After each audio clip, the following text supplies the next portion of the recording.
কালকে আমরা কক্সবাজারের একটা স্কোয়াডের সাথে 2টা কাস্টম খেলি এবং 2টা কাস্টমই হেরে যাই।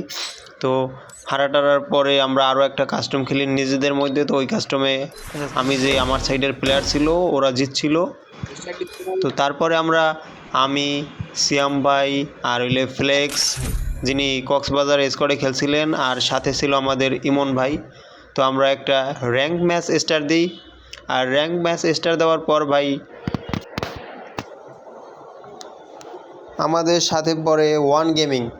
তো ওয়ান গেমিং আমরা তো খুব এক্সাইটেড যে ওয়ান গেমিংরে আমরা মারবো।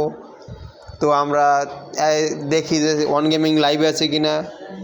দেখার পরে দেখি যে লাইভে নাই। তো পরে আমরা তাকে খুব মারার জন্য সবাই আমরা একটা এক্সাইটেড ছিলাম। তো যাই হোক, এই যে দেখো আমাদের ম্যাচটা স্টার্ট দিয়ে দিছি। দেওয়ার পরেই আমাদের ম্যাচে এই যে আমি একটু জুম করে দিলাম, এই যে দেখো ওয়ান গেমিং পড়ছে।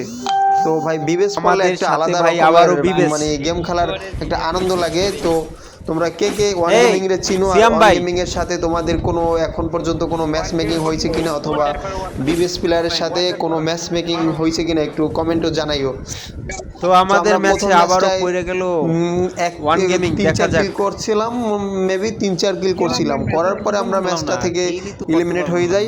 এলিমিনেট হয়ে যাওয়ার পরে আমরা আবার একটা ম্যাচ স্টার্ট দিই এবং সেইটাই ছিল আরও একটা চমক। তো দেখা যাক দ্বিতীয় ম্যাচে আমাদের আবারও বিবেস পরে। দেখা যাক ওই বিবেস প্লেয়ারটা কে ছিল। আজকে আমার মনে হয় যে তোমরা 90% মানুষটাকে চিনো। এই যে দেখো যে আবার আমাদের ম্যাচ স্টার দিয়ে দিলাম আর ম্যাচ স্টার দেওয়ার সাথে সাথে বিবেস প্লেয়ার এই যে জান্নাত ওয়ানেম, যিনি